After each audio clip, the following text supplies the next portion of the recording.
सभी छात्र छात्राओं को मेरा नमस्कार। गुड मॉर्निंग, सुप्रभात। मैं फिर हाजिर हूँ आपकी 10वीं कक्षा की हिंदी की वर्कशीट को लेकर। वर्कशीट नंबर हमारी है 9191 और तिथि है 26 फरवरी 2021। तो आज हमें पढ़ना है पठित गद्यांश, यानी कि वो गद्यांश, वो पैराग्राफ जो हम पहले ही पढ़ चुके हैं। और हमारा पाठ है मानवीय करुणा की दिव्य चमक से ये गद्यांश लिया गया है। तो इस गद्यांश को हमें ध्यानपूर्वक पढ़ना है और इस पर आधारित प्रश्नों के उत्तर देने हैं।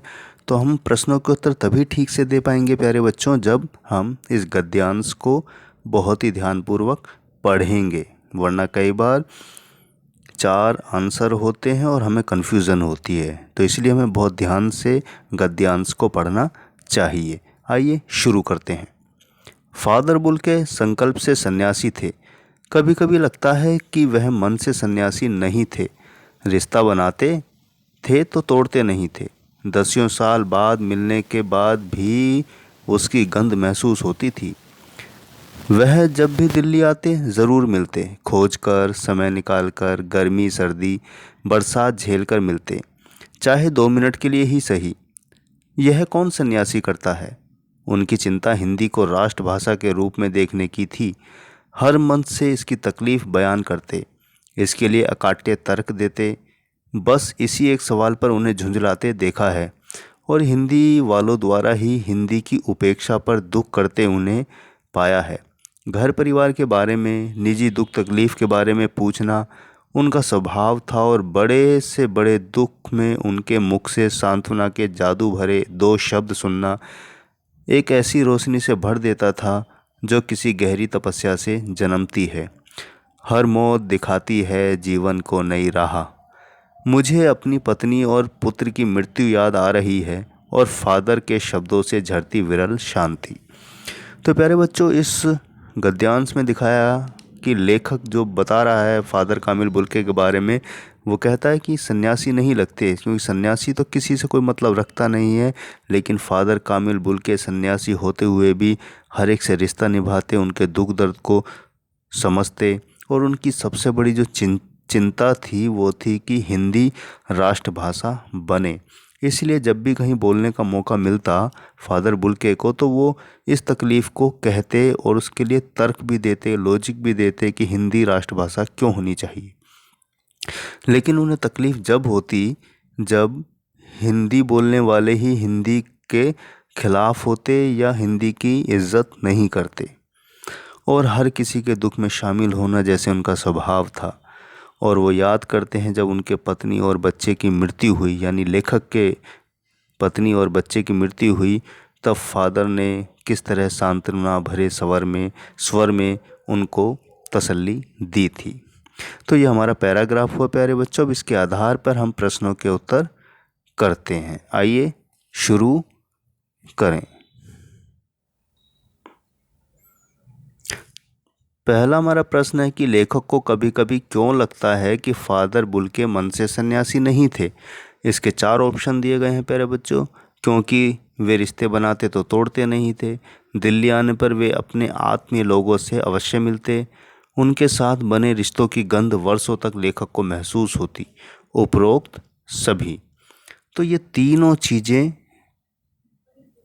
से लगता है वो सन्यासी नहीं थे, इसलिए हमारा सही आंसर है उपरोक्त सभी।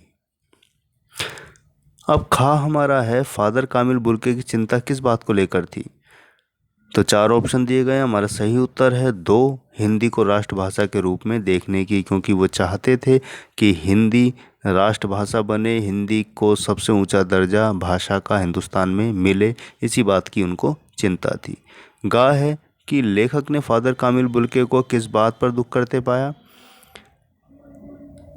उत्तर है 4 हमारा, हिंदी वालों द्वारा ही हिंदी की उपेक्षा पर उन्हें दुख होता था कि हिंदी वाले ही हिंदी को नहीं समझते तो कौन हिंदी के बारे में समझेगा।